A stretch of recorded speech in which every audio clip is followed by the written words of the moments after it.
दोस्तों आज हम दबी नस यानी साइटिका के दर्द के बारे में जानने वाले हैं। साथ ही हम यह भी जानेंगे कि आप इस प्रॉब्लम से कैसे छुटकारा पा सकते हो। साइटिका दर्द में नितंबों से लेकर घुटने के पिछले हिस्से तक और कभी कभी एड़ी तक दर्द की एक लकीर जैसे खींची हुई मालूम पड़ती है। और यह दर्द कभी कभी हल्का और कभी कभी असहनीय होता है, भयंकर दर्द होता है। कुछ देर बैठे रहने के बाद फिर उठने और चलने फिरने पर या फिर कभी कभी खांसने पर भी बहुत तकलीफ दे और सुई चुभने जैसा एहसास होता है। इसी के साथ साथ पैरों में कभी कभी झंझनाहट भी महसूस होती है। इस दर्द की वजह से बेचैनी महसूस होती है और रात में नींद भी खुल जाती है, ठीक से सो भी नहीं पाते हैं। इसके पीछे के कारणों की बात की जाए तो खराब लाइफस्टाइल, उठने बैठने के गलत तरीकों, बढ़ती उम्र में इस साइटिका नर्व और इसके आसपास के टिश्यूज में सूजन आ जाती है, जिस वजह से कमर के निचले हिस्से और टांगों में ज्यादा दर्द होता है, खासकर कमर से लेकर पैर की नसों तक।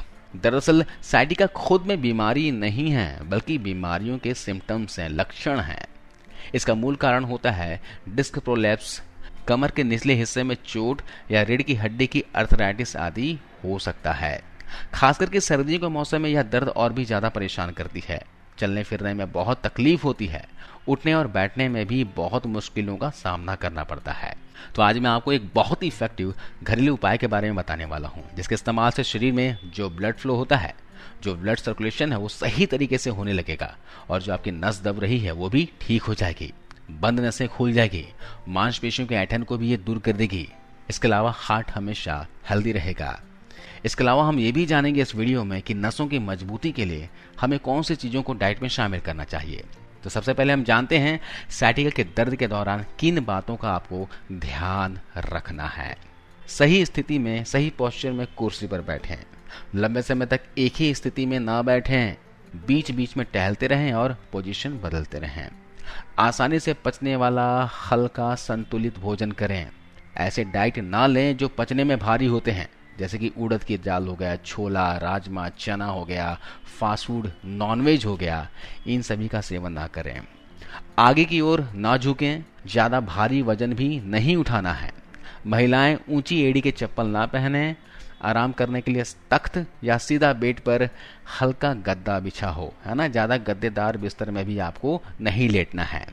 यदि जरूरी हो तो आप डॉक्टर से बात करके लंबर बेल्ट का भी प्रयोग कर सकते हैं। व्यायाम या योगासन किसी एक्सपर्ट के डायरेक्शन में ही करें। भुजंगासन, मकरासन, मर्कटासन, धनुरासन आदि का अभ्यास करने से रीढ़ को लचीला बनाए रखने में मदद मिलती है और दर्द में भी आपको आराम मिलता है। चलिए, इन बातों का ध्यान रखने के साथ साथ आपको मैं कुछ उपाय बताता हूँ, जिससे आप दबी हुई नस की प्रॉब्लम, साइटिका की प्रॉब्लम से छुटकारा पा सकते हो। दोस्तों, इस रेमेडी को बनाने के लिए सबसे पहले आपको एक पैन लेना है। इसमें आपको 1.5 कप की मात्रा में दूध डाल देना है ना, और गैस पर चढ़ा देना है। जब दूध थोड़ा उबलने लगे तो आपको इसमें 2 छोटी दालचीनी की स्टिक डाल देनी है।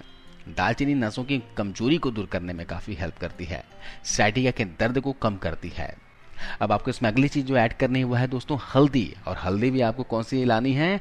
गांठ वाली। बाजार से आप हल्दी का पाउडर मत ले आएगा, नहीं तो आपको इसके फायदे नहीं मिलेंगे।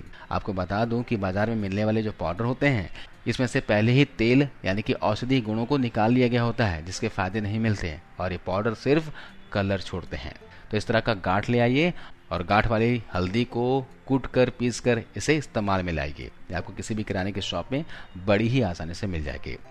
इस दूध में आपको आधी छोटी चम्मच हल्दी डालनी है ना। इतनी सी मात्रा में आप हल्दी डाल दीजिए और दूध को मिला दीजिए। इसके अलावा एक और औषधि है जिसके बारे में आयुर्वेद की किताब अष्टांग हृदय में बताया गया है, और यह औषधि दोस्तों बहुत ही कमाल की है। खासकर साइटिका के दर्द, जोड़ों के दर्द में बहुत ही अच्छे से काम करती है। और यह औषधि है दोस्तों सौंठ। इस सर्दी के मौसम में सौंठ का इस्तेमाल जरूर करना चाहिए। सौंठ साइटिका के दर्द को कम करती है, साथ ही साथ शरीर में जो स्वेलिंग आ गई है, सूजन है, इसे भी कम करने में मदद करती है। तो यहाँ पर भी आपको आधी छोटी चम्मच की मात्रा में सौंठ को मिला लेना है। दोस्तों, ये हल्दी और सौंठ दोनों ही बढ़ी हुई वात को कम करती है। शरीर में किसी भी तरह का दर्द और सूजन हो, इसे कम करने में हेल्प करती है। दालचीनी, हल्दी और सौंठ, इन तीनों औषधियों का कॉम्बिनेशन जो है, इसे मिलाकर लेने से शरीर में बहुत फायदा मिलता है। दूध देखिए अच्छे से उबल चुका है। हम गैस को ऑफ कर देंगे और इसको ढककर कुछ समय के लिए ऐसे ही रहने देना है, ताकि ये थोड़ा ठंडा हो जाए। इसको हल्का आपको गुनगुना ही पीना है। इसे हम किसी मग में निकाल लेंगे। स्वाद के लिए आप इसमें शहद मिला सकते हैं या फिर थोड़ी सी मिश्री मिला दें और इसे मिक्स कर लें। अगर आप डायबिटिक हैं तो मिश्री या शहद का इस्तेमाल नहीं करना है, आपको ऐसे ही इस्तेमाल में लाना है। और डायबिटिक हैं तो आपको लो फैट मिल्क ही इस्तेमाल में लाना है, ध्यान रखिएगा। इसका सेवन आपको रात को डिनर करने के आधे घंटे के बाद करना है ना। और इसे लेने के आधे घंटे तक आपको कुछ भी खाना पीना नहीं है। कुछ दिनों के इस्तेमाल से ही आपको इसका बहुत ही ज़बरदस्त असर देखने को मिलेगा। जब आप सुबह उठेंगे तो आपके शरीर में सभी तरह के दर्द धीरे धीरे कम होने लगेंगे। लेकिन इसे लगातार 20 से 21 दिनों तक लीजिए। अगर दर्द खत्म भी हो जाए, साइटिका में आपको फ़ायदा भी मिल जाए, फिर भी इस औषधि को लगातार 21 दिनों तक लेते रहिए। इसका किसी भी प्रकार का कोई भी नुकसान नहीं होता। आप बेफिक्र होकर इसे इस्तेमाल में ला सकते हैं क्योंकि ये सारी चीज़ें नेचुरल है ना। लेकिन एक बात का ध्यान रखें, जो महिलाएं प्रेग्नेंट हैं उन्हें इस औषधि का सेवन नहीं करना है। तो आज इस वीडियो में बस इतना ही दोस्तों। आई होप आपको ये वीडियो, ये जानकारी अच्छी लगी होगी। इस वीडियो को अपने दोस्तों के साथ, परिवार के सदस्यों के साथ शेयर कीजिए और ज़्यादा से ज़्यादा लोगों तक पहुँचाइए। और अब तक आपने रुद्र होम रेमेडीज़ को सब्सक्राइब नहीं किया हो तो प्लीज़ दोस्तों अभी सब्सक्राइब कर लीजिए और बेल आइकन प्रेस कर ऑल नोटिफिकेशन ऑन कर दीजिए ताकि जब भी मैं इस तरह का वीडियो डालूँ आपको मिल जाए। आपको इस वीडियो को देखने के लिए बहुत बहुत धन्यवाद, शुक्रिया, थैंक यू।